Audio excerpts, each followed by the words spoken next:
airlines I could name. Well, what do you have to say to that, Professor Hawking?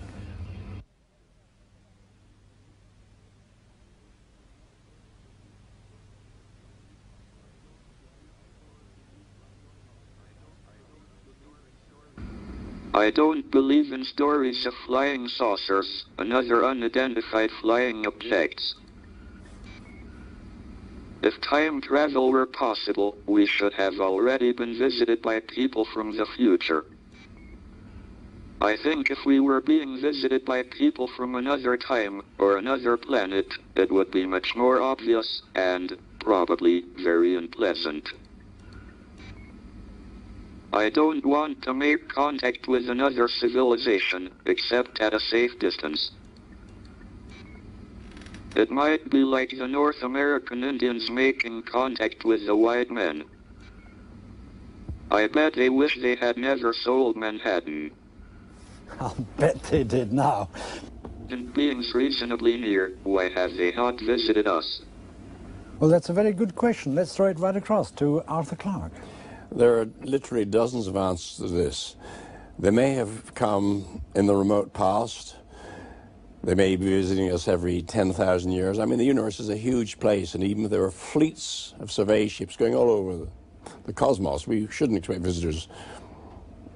Let me attempt a different answer to Stephen's question. Please do, Carl Sagan. The first large-scale commercial broadcasting on the Earth was in the late 1940s, so that's what, 40 years ago. So you must imagine a spherical wave expanding out from the Earth at the velocity of light, which contains all the dreary programs of the late 1940s. Since then, that expanding spherical wave containing the news of a developing civilization on Earth has traveled some 40 light years. Suppose that there are no civilizations closer than 40 light years. Perhaps they're not here because they don't know we are about just yet. But in time, the message gets to them, and perhaps they send a little expedition to look us over. I was delighted when there's not a danger that the human bits that we take with us will pollute and destroy something enormously precious out there simply because we're so inquisitive about it. Arthur. Professor Hawking, in the very last paragraph of your book, you say that if we discover a complete theory of the universe, then it should in time be understandable in broad principle to everyone and not just to a few scientists. And when that happens, all of us will be able to start discussing the why rather than the how. And I quote, "If we find the answer to that, it would be the ultimate triumph of human reason, for then we would know the mind of God." Do you think that God can intervene in the universe as he wants, or is God too bound by the laws of science? The question of whether God is bound by the laws of science is a bit like the question, can God make a stone that is so heavy that he cannot lift it? I don't think it is very useful to speculate on what God might or might not be able to do. Rather, we should examine what he actually does with the universe we live in. All our observations suggest that it operates according to well-defined laws. These laws may have been ordained by God, but it seems that he does not intervene in the universe to break the laws, at least, not once he had set the universe going. However, until recently, it was thought that the laws would necessarily break down at the beginning of the universe. That would have meant that God would have had complete freedom to choose how the universe began. In the last few years, however, we have realized that the laws of science may hold even at the beginning of time. In that case, God would have had no freedom. The way the universe began would be determined by the laws of science. Well, thank you very much. And Carl... Now, it would be madness to deny that there are well-defined physical laws in the universe. And if that's what you mean by God, then there's no question that that God exists, but it's a very remote God, what the French call a roi fainéant, a do-nothing king.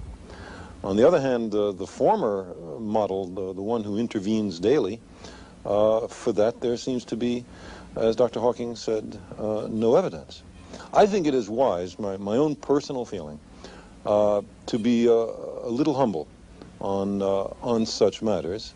We must recognize that we are dealing with, by definition, the most difficult things to know, the furthest from human experience, and perhaps we will be able to penetrate a little way into these mysteries. I think, Professor Hawking, you'd like to come in here. I use God in the same sense that Einstein did.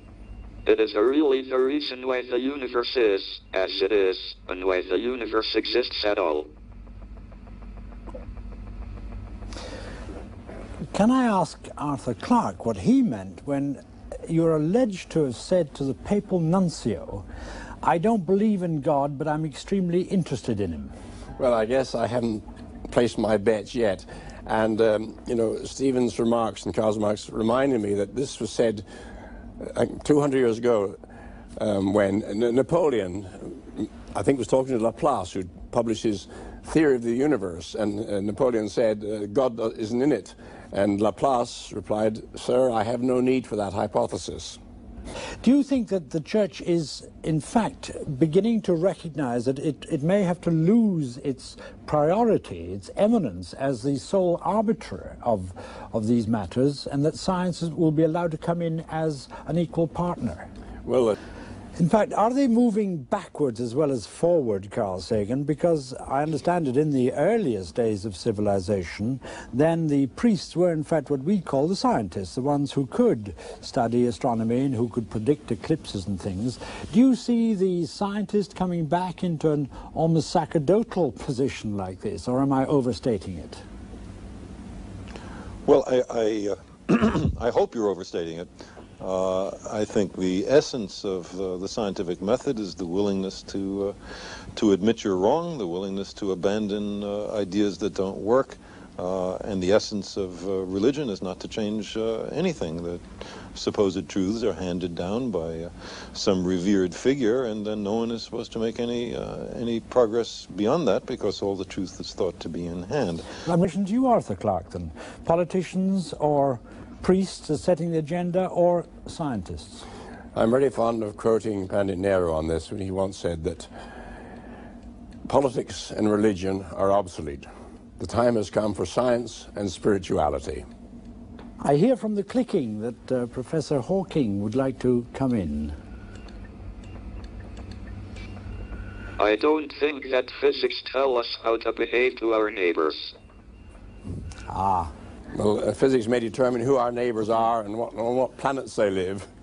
Well, you said science should be skeptical of politics. Don't you think we ought to be a little skeptical about science too? I mean, can we trust you guys?